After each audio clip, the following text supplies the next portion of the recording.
Halo semuanya, kembali lagi di Ranma Room Cinema. Kali ini kita akan membahas salah satu film horor yang paling kontroversial dan penuh misteri, yang katanya diangkat dari kisah nyata.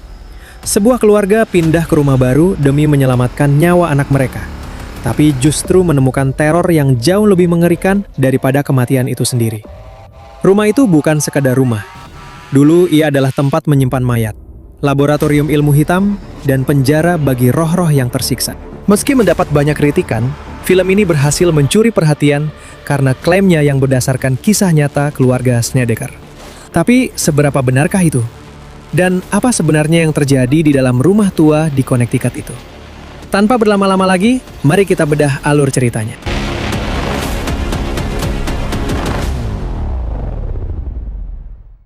Cerita dimulai pada tahun 1987. Kita dikenalkan sama Sarah Campbell dan putranya yang masih remaja, Matt. Matt ini menderita kanker darah parah dan lagi ngejalani perawatan eksperimental yang bikin fisiknya makin lemah.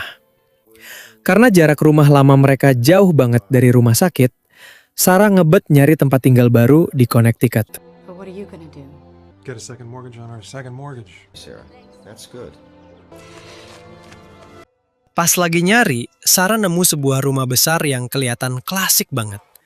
Anehnya, pemilik rumah ngasih penawaran yang bener-bener nggak masuk akal.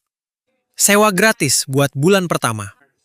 Katanya sih karena rumah itu udah lama kosong dan susah disewa.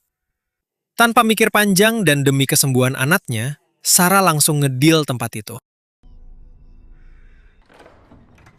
Just family to bring it back to life. Where would we be without them? Everything we need. It does have a bit of a history.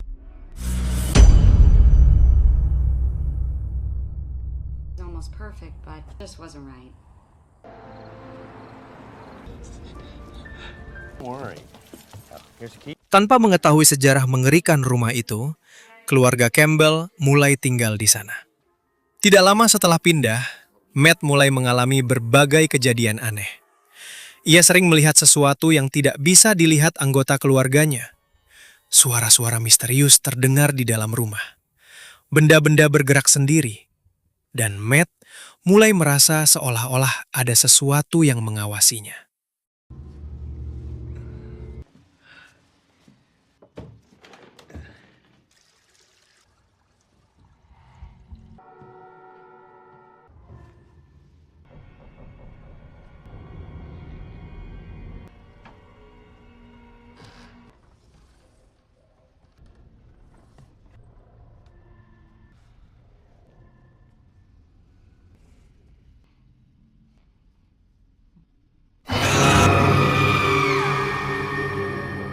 Awalnya keluarganya menganggap semua itu hanya efek dari kondisi Matt yang sedang menjalani pengobatan berat.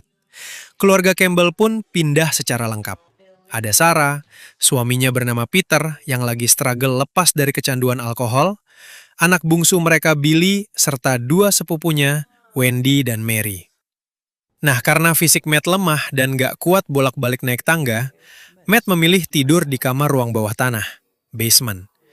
Tapi baru juga malam pertama, teror langsung dimulai, guys.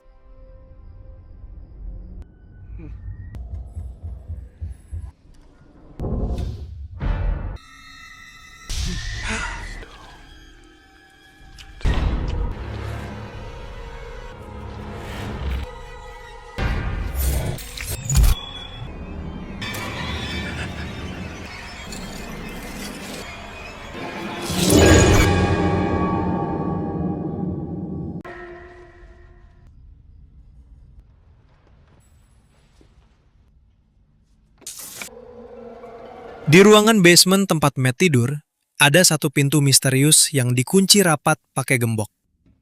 Suatu malam, Matt kayak kesurupan gitu, guys.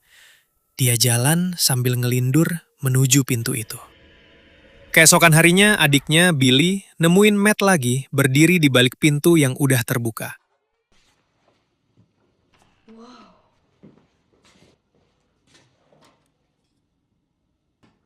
Fine. Take you for a ride. Slow down!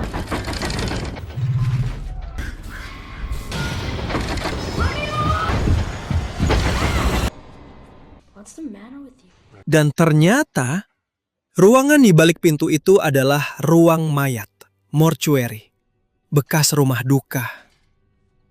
Sarah akhirnya ngaku kalau dia sebenarnya tahu rumah ini bekas rumah duka. Tapi dia terpaksa nyembunyikan fakta ini dari keluarga demi bisa dapat tempat tinggal dekat rumah sakit. Okay, so Matt juga mengetahui tentang seorang pria bernama Jonah yang dahulu bekerja di rumah tersebut. Jonah memiliki kemampuan tertentu untuk berkomunikasi dengan dunia orang mati. Namun kemampuan itu justru membuatnya terlibat dalam sesuatu yang jauh lebih mengerikan.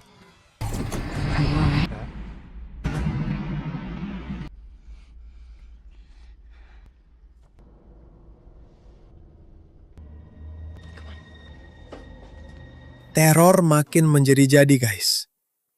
Pas anak-anak lagi main petak umpet di loteng, Mary terperosok karena lantai kayunya udah lapuk.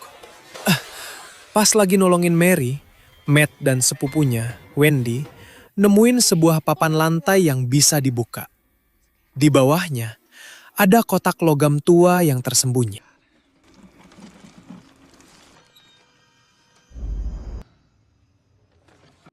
God, they're all so sad.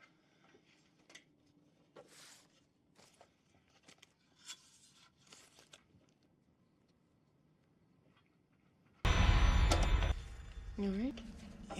Pas kotak itu dibuka, isinya bikin merinding. Coba kalian perhatiin baik-baik detail di foto ini. Di dalam kotak itu ada puluhan foto lama tentang acara seans, pemanggilan arwah. Di tengah-tengah foto itu, ada sosok pemuda yang matanya kelihatan kosong. Dan yang paling gila, di dalam kotak itu berisi potongan kelopak mata manusia. Matt dan Wendy akhirnya memutuskan untuk mencari tahu lebih dalam. Mereka menyadari bahwa penglihatan Matt bukanlah sekedar halusinasi. Ada sesuatu yang nyata terjadi di rumah itu. Maka mereka menyelinap ke perpustakaan kota untuk meneliti sejarah rumah tua tersebut. And he was Aikman's assistant and a medium. They contacted the dead through hubby or wife or find out where he claims. So he not only Dan di sanalah mereka menemukan kebenaran yang mengerikan. Rumah itu ternyata pernah menjadi rumah duka milik seorang pria bernama Ramsey Aikman. Aikman bukanlah sekadar pengurus jenazah biasa. Ia adalah seorang okultis yang gemar melakukan pemanggilan arwah. Ia percaya bahwa dengan menggunakan seorang medium, ia bisa berbicara dengan orang mati dan bahkan mengendalikan mereka. Pemuda di foto tadi namanya Jonah. Jonah punya bakat supranatural yang kuat. Jadi Aikman memanfaatkan Jonah sebagai wadah buat menampung kekuatan roh-roh tersebut. Dalam satu sesi seans terakhir, tiba-tiba terjadi insiden mengerikan. Seluruh peserta ritual, termasuk Aikman, ditemukan tewas dengan kondisi tubuh hangus. Sedangkan Jonah menghilang tanpa jejak. never seen it. Until now. Stole the bodies. I don't know. That. Sementara itu, kondisi kesehatan Matt makin memburuk. Di rumah sakit, Matt berkenalan sama pasien lain bernama Pendeta Nicholas Popescu. Pendeta ini juga lagi sakit parah, tapi dia punya kepekaan supranatural. Matt cerita soal penglihatannya tentang pria berjanggut, Aikman, dan roh pemuda, Jonah. Pendeta Nicholas sadar kalau Matt yang sedang berada di garis batas antara hidup dan mati karena kankernya, menjadi magnet sempurna bagi roh-roh terperangkap di rumah itu. It's calm. Anytime.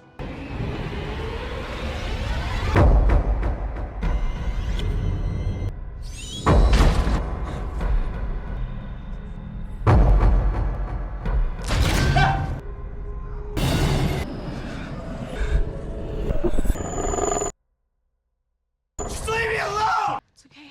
It's okay.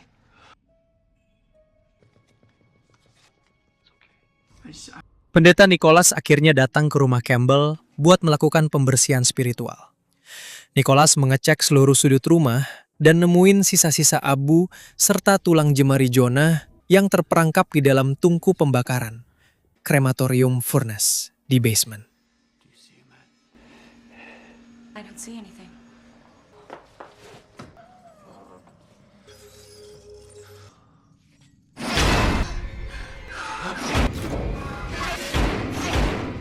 Perhaps the other side of that wall. Get his out of the house.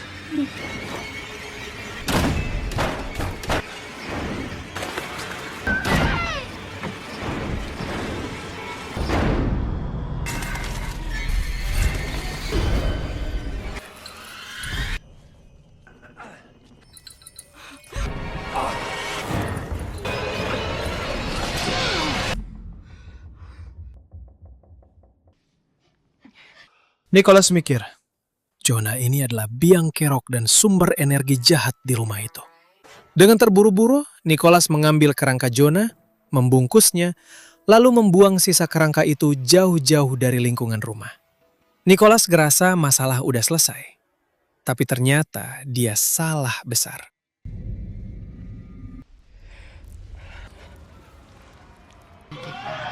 Stay here.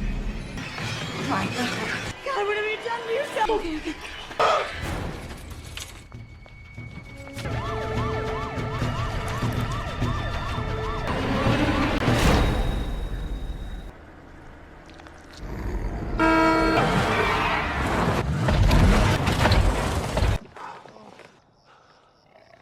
Nah, disinilah letak plot twist utamanya guys. Pas lagi berkendara pulang, Nicholas tiba-tiba dapat penglihatan gaib.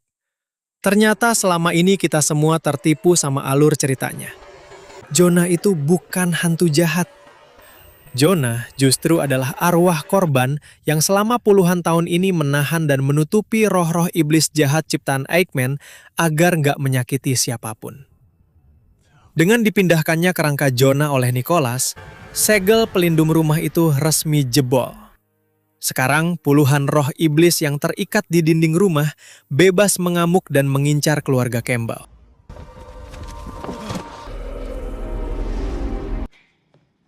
Where's Matt? The doctors are gonna take care of him.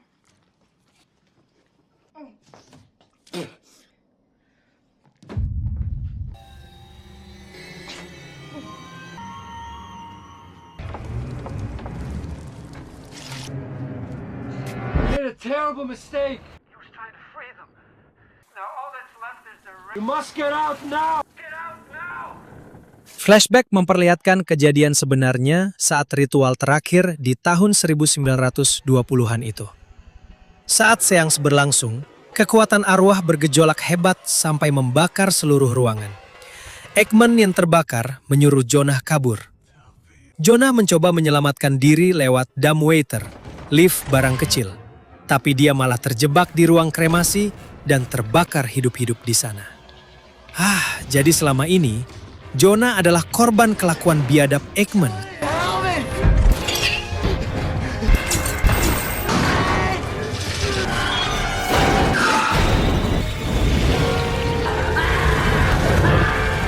Kembali ke masa kini. Roh-roh jahat tanpa pelindung langsung menyerang keluarga Campbell secara brutal. Wendy dan anak-anak terjebak di kamar, sementara Peter, ayah Matt, yang baru pulang berusaha menolong tapi tertahan oleh kekuatan supranatural. Matt yang ketempelan arwah Jonah, yang ingin menuntaskan dendamnya, mengambil sebuah kapak besar. Dia mengunci seluruh pintu rumah dari dalam agar keluarga dan roh-roh itu tidak bisa keluar.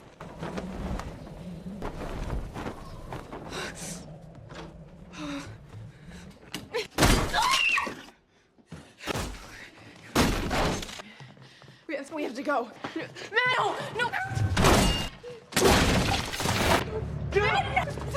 Matt, what about you? I'm already dead.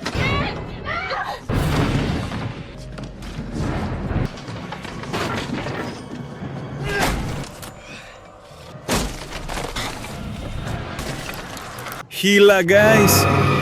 Pas Matt membobol dinding-dinding rumah pakai kapak, terungkaplah rahasia paling mengerikan dari tempat ini. Di balik tembok kayu rumah yang kelihatan indah itu, tersimpan puluhan mayat manusia yang diawetkan tanpa kelopak mata. Eggman ternyata menyembunyikan mayat-mayat kurbannya di dalam rongga tembok seluruh rumah demi menjaga energi nekromansinya.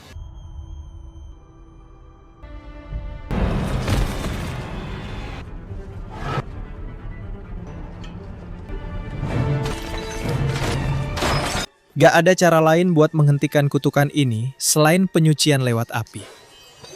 Matt membakar mayat-mayat di dalam dinding itu. Api dengan cepat melahap seluruh bangunan rumah duka. Sarah dan Peter nekat menerobos kobaran api demi menyelamatkan Matt yang pingsan di tengah ruangan yang terbakar. Petugas pemadam kebakaran tiba dan langsung mengevakuasi mereka.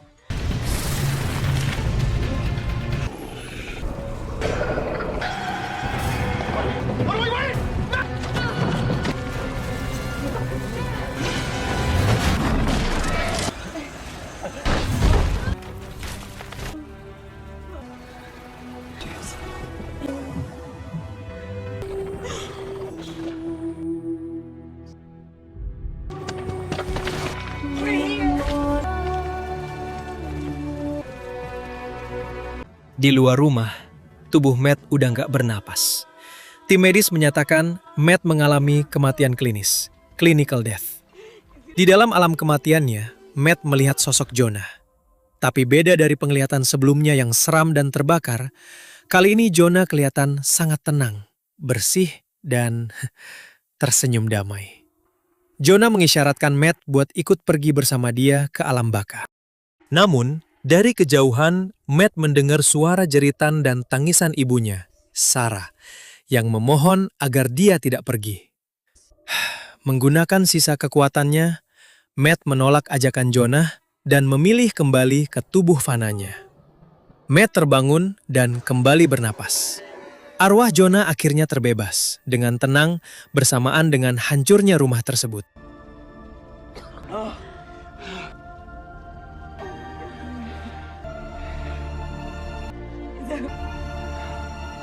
Dan ajaibnya, setelah kejadian pembakaran rumah dan pengalaman mati suri itu, pas Matt diperiksa lagi di rumah sakit, sel-sel kankernya dinyatakan hilang dan sembuh total. Secara medis, ini dianggap mujizat. Tapi secara spiritual, sel kanker Matt ikut terbakar dan hancur bersamaan dengan terbebasnya roh-roh jahat yang menempel di tubuhnya selama ini. Nah, itu dia guys, pembahasan film dari The Haunting in Connecticut. Gimana menurut kalian? Apakah kalian percaya kalau rumah bekas tempat duka punya rekaman energi kelam yang bisa mengganggu penghuni barunya? Atau kalian mikir ini cuma halusinasi akibat stres medis semata? Coba tulis pendapat kalian di kolom komentar. Jangan lupa klik tombol like, subscribe, dan nyalain lonceng notifikasinya supaya kalian gak ketinggalan pembahasan alur cerita film horor seru lainnya. Gua pamit dulu dan sampai jumpa di rekap film selanjutnya. Bye-bye!